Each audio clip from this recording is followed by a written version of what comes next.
Good morning. It's Friday, May 31st. Iran's multi-front war against Israel is 238 days old. 125 hostages remain in Gaza. American citizens Gad, Judy, and Itai have not been laid to rest. Hirsch, Keith, Sagi, Idan, Omer, American citizens all still living in hell. The leaders of Hamas are still living luxuriously in Qatar. Iran still enjoys sanctions relief from the United States. Israel fights on, and the American people continue to stand by their democratic ally. I'm Rich Goldberg, senior advisor here at the Foundation for Defense of Democracies, and this is the FDD Morning Brief. Happy to be in again for John Schanzer. Our special guest this morning is Morgan Ortagus. I'm sure you've seen her across television, radio, all kinds of programs. Most recently, the spokesperson for the U.S. State Department under Secretary Mike Pompeo.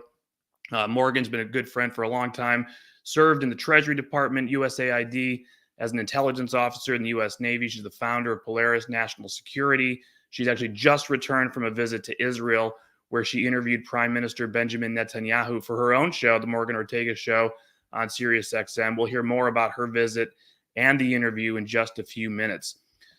Folks, this is all Iran's war. There have been moments when we can see it, like the night Iran fired 120 ballistic missiles at the state of Israel, or the day that the funeral was held for Ibrahim Raisi, when every tentacle of Iran's terror network came to visit the head of the octopus. When we see Houthi missiles raining down on vessels transiting international waters, those are Iranian missiles using Iranian targeting intelligence. When we see suicide drones flying toward Eilat from Iraq or Syria, those are Iranian drones sent on orders from Iran's Revolutionary Guard. When we see Hezbollah anti-tank missiles, rockets, UAVs, snipers attacking northern Israel, we know that their weapons, funding, and direction come from Tehran. When Jordan is being destabilized, terror cells popping up in Judea and Samaria, weapons continuing to flow into Gaza through tunnels from Egypt, we know this is Iran's integrated war on multiple fronts. Every single fire breaks our attention, allowing the arsonists back in Tehran to race forward toward the nuclear threshold. The Ayatollah did us a great service this week when he issued public support for the pro-Hamas, pro-Hezbollah, pro-Houthi encampments at universities across the country, because he reminded us who's pulling the strings and who and what these pro-Hamas campers are ultimately supporting. Hamas murdered more civilians this week by using human shields to store its weapons in Rafah. Iran's useful idiots in the West responded by proclaiming all eyes on Rafah. Well, to bring home more hostages, sure, all eyes on Rafah. But to stop this multi-front war, all eyes on Iran. Now to our headlines this morning. Headline one, for the second time this week, Islamic Jihad put out a video of Israeli hostage Alexander Trufanov. Get this, during the 3-minute video, Trufanov demanded that Al Jazeera resume operations in Israel. Oh, tell me more about how Al Jazeera isn't the media arm of Hamas. You may recall that Israel shuttered Al Jazeera's Israel-based operations just several weeks ago. The evidence against this Qatar-owned network was just too damning. Al Jazeera has been inciting violence, spewing Hamas propaganda, and yes, aiding Hamas on the battlefield. In fact, multiple Al Jazeera journalists have been exposed as terrorists. If you want more proof that Al Jazeera is a state-sponsored terror channel, Islamic Jihad just delivered it. This should be a wake-up call for all of us. The Biden administration is still convinced that Al Jazeera's Qatari owners are honest brokers in this conflict. U.S. Ambassador to Qatar Timmy Davis just told MSNBC's Ali Velshi last week that Qatar is a, quote, trusted partner, an integral part of ongoing diplomatic and humanitarian efforts.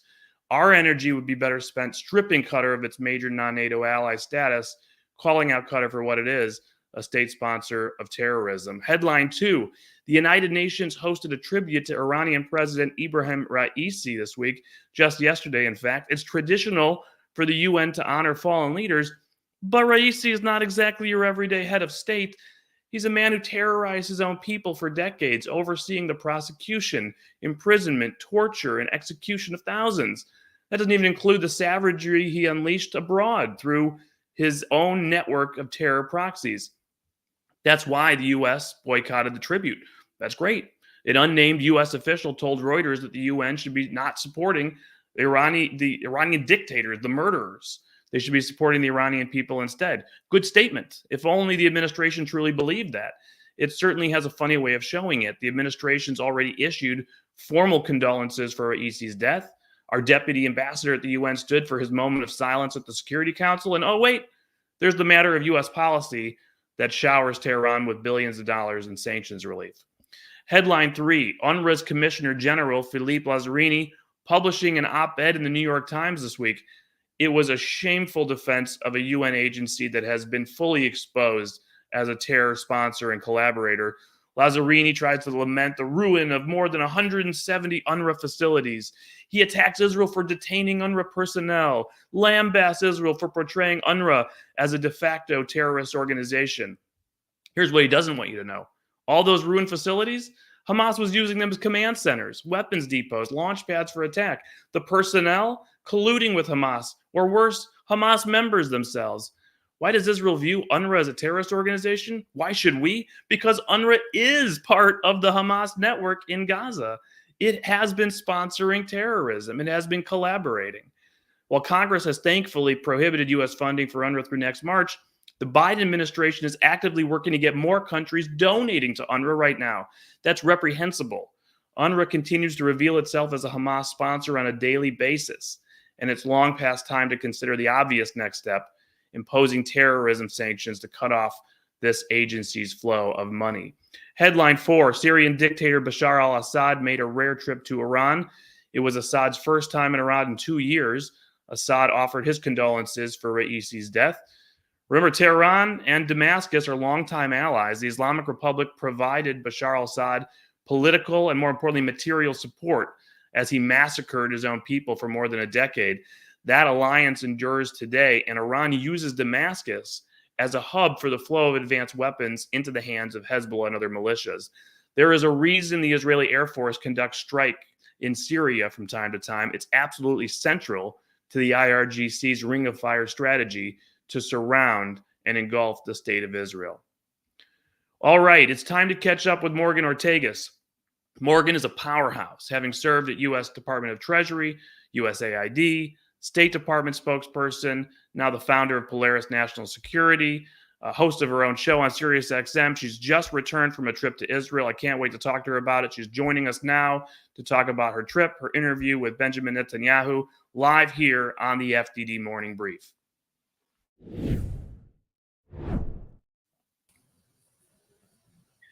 Morgan, good morning. Thanks for joining us. Good morning, Rich. Well, you forgot the most important part.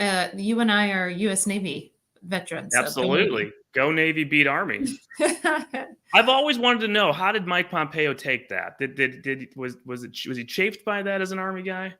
Oh, you know what? We did have like a really funny Army versus Navy rivalry, sort of in the top level of the State Department, because we had mostly Army because he had Brian Bulletel who went to West Point with him. So we were probably too busy to fight too much about it. But I think Army beat Navy both times we were there. So yeah, that's been happening a little bit too often lately. We'll get it next year. You're just back from Israel amid the Rafah operation continuing to expand.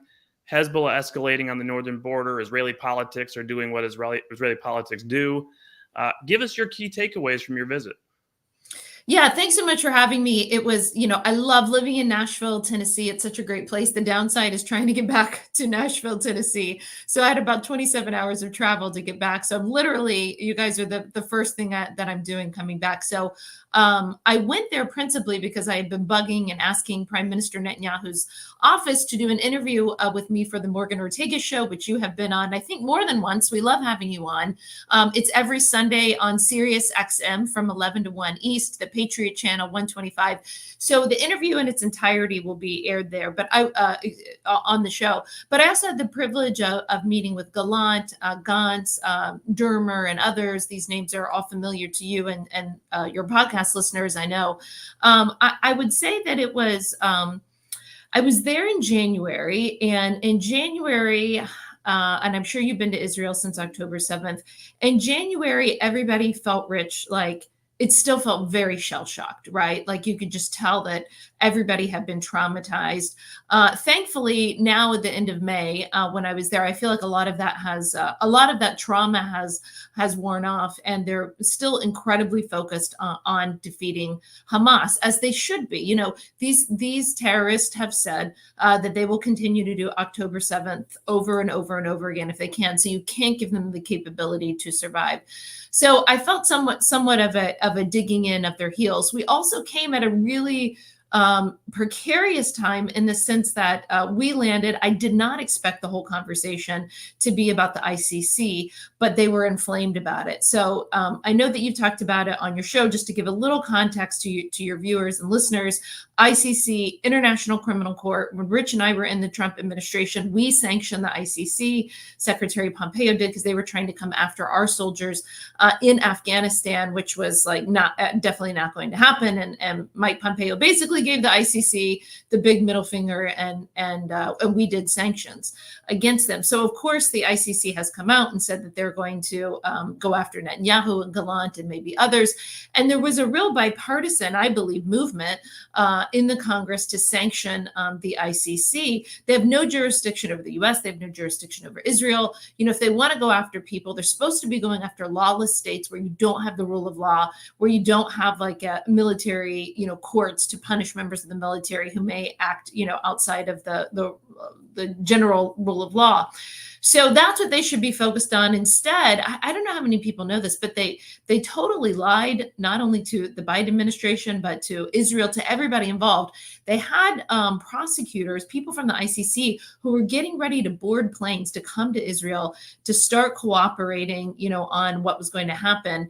And literally they told their prosecutors, Rich, not to get on the plane. And then they announced these indictments of Netanyahu and Gallant. So it was unconscionable. What the Israelis were really worked up about is right before right before I landed in Israel, the Biden team had leaked to the media that they were not going to support ICC sanctions, which would have been, and I think still will be, a bipartisan effort in the Congress to sanction them. And that, I think, really felt like just a punch in the gut from the Biden administration to the war cabinet. It's so interesting. You talk about the moment there and so much going on, and you're meeting with the prime minister and the war cabinet. Give us a little bit of a teaser if you can. Obviously, we'll wait for the full interview on Sunday, as you noted. Netanyahu is really sort of the center of attention. If you're in the Netanyahu derangement syndrome club, those that are just, sort of using Netanyahu as the whipping boy, as the example for, obscuring what is actually just their opposition to Israel and their support for Hamas.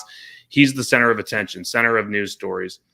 How do you sort of assess where he's at as a leader, as prime minister, having sat down, talked to him, the resolve, the pressure he's under, et cetera? It's interesting because I had one of my staff members from Polaris with me. She was there to record the interview. And before we got started, I said to him, because my mother had been bugging me to tell him this, to let Netanyahu know that she was praying for him every single day. And so Kendall, who was videotaping it, started videotaping while I was talking to Netanyahu before we officially started. And I told him that. I said, I want you to know that my mom was insistent that I tell you that she's praying for you every single day. And he got the biggest smile on his face. And I think it might have been the only time that I saw him smile in our private meeting, but also in the video interview. And, I think what people don't understand is, the United States is so big. When we have a terror attack and we have 9/11, we saw how we responded. It's awful. People like you and me, felt the call to serve after 9/11, as so many Israeli reservists did as well. But these attacks are an existential threat to the entire state of Israel. It's tiny, right? Like you're talking about the size of New Jersey. So you could see the pressure on the entire, war cabinet. I will say, when we were meeting with Gantz, one thing, and I don't think he would mind if I said this. This was in a private conversation, but I don't think he would mind if I shared this. But we were talking about the hostages, and we know, Rich, that 5 of them are Americans that are still held hostage by a terrorist group, behind enemy lines in Gaza. And he, Gantz said to us, those of us that were in the meeting, if I could trade my life for those 125, I would. I would do it tomorrow. And I think it doesn't make enough news in the United States. You and I certainly try to talk about it all the time, when we're doing interviews. But they are still very, very, very focused on getting the hostages home. And that is so important to Israeli society. And I don't think the Biden administration talks about it enough, but it was definitely very present for everybody in the cabinet. And listen, they're fighting for their lives. I also went to a private dinner that there was probably about 30 people there, mostly Israeli businessmen. A lot of them were dual citizens. Not a lot, maybe about a third of them were dual citizen Americans. But at this dinner, so many Israelis came up to us and said, thank you for speaking out for us. Thank you for defending us. And they certainly, I think, feel besieged by the international community. One of them even made a comment to me, Rich, that they feel like the international community is trying to turn them into Russia, trying to turn them into Putin, which is just unfreaking believable, considering that they were the one wrongfully attacked by terrorists on October 7th and are just trying to rid their country and, quite frankly, the world of terrorism. It's an amazing evolution. If you go back to the president's Oval Office speech right after October 7th, he makes the comparison of Hamas to Putin. At the time, politically, he felt that was the way to go. Yeah. And yet, as you just mentioned, you look at where the base of that party has gone, where that far left has gone, the protest movement in the United States. They've tried to move the comparison between Israel and Putin, which is obviously morally bankrupt. While we still have you, one more question. I know you've focused a lot on the issue of Saudi-Israel normalization, as I have. You've traveled there in recent months.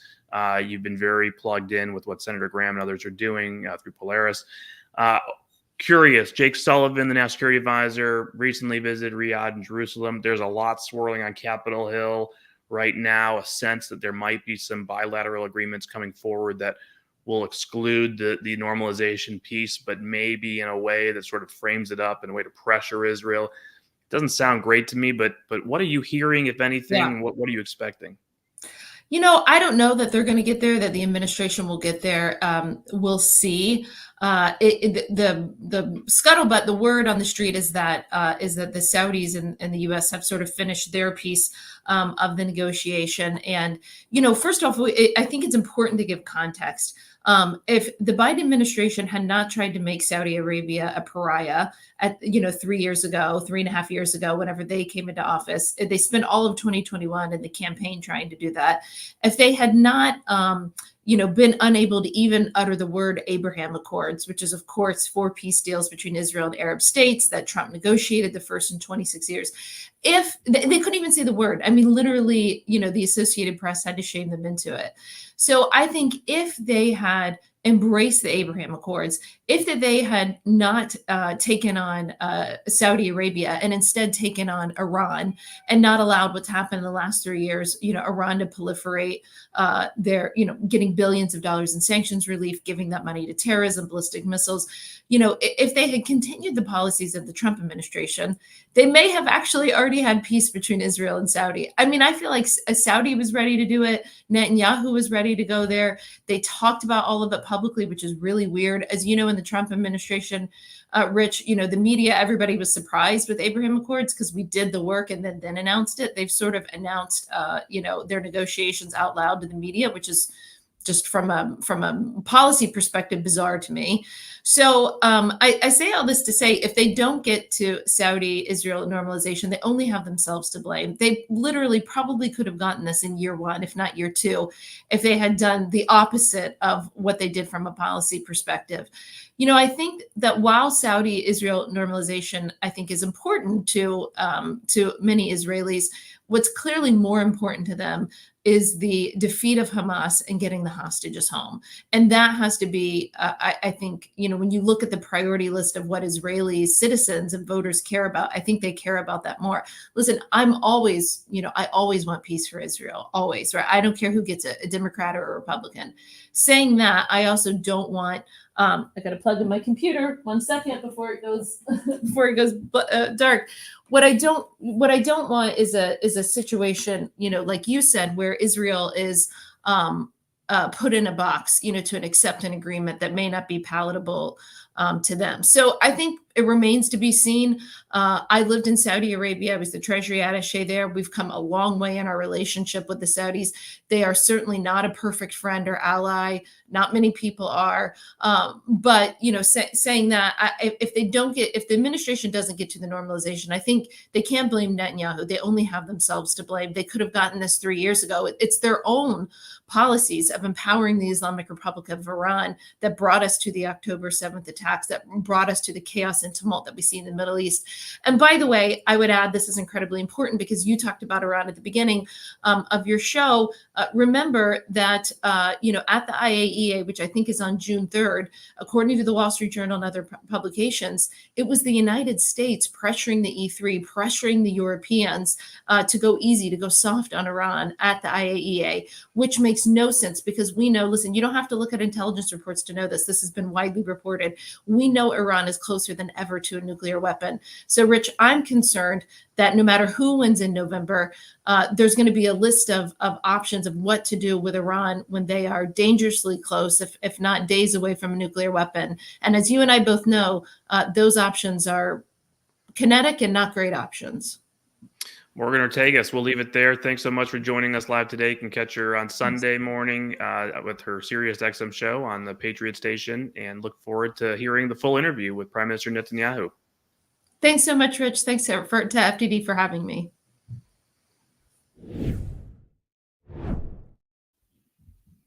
Okay, just to wrap it up here, here's what FDD has on tap for you today. My colleague, Andrea Stricker, teamed up with the folks over at the Institute for Science and International Security for a deep technical assessment on Iran's nuclear program based on the latest quarterly report from the IAEA. They assessed that Iran could now produce enough weapons-grade uranium for a nuclear weapon in just 1 week, could have enough material to make 13 weapons in 4 months. John Sanzer and Haitham Hassanein joined Cliff May for the latest episode of FDD's Foreign Policy to discuss the now tense relationship between Jerusalem and Cairo. Mentioned those tunnels at the top of the show. They delve into how Egypt, the first Arab country to sign a peace treaty with Israel, has been covertly aiding Hamas for years. And finally, Seth Frantzman has a new piece on the China-Arab States Cooperation Forum in Beijing, a summit attended by the leaders of Egypt, Tunisia, UAE, and Bahrain. Seth shines a light on China's ever-increasing influence in the Middle East, an important dynamic to watch as the U.S.-China Cold War evolves. That's a wrap, folks. Read our expert analysis on our website, fdd.org. Stay in the loop. Follow us on X and YouTube at FDD. Tune in Monday for another episode. John Shanzer will be back in the driver's seat. And until next time, I'm Rich Goldberg, wishing you a great weekend.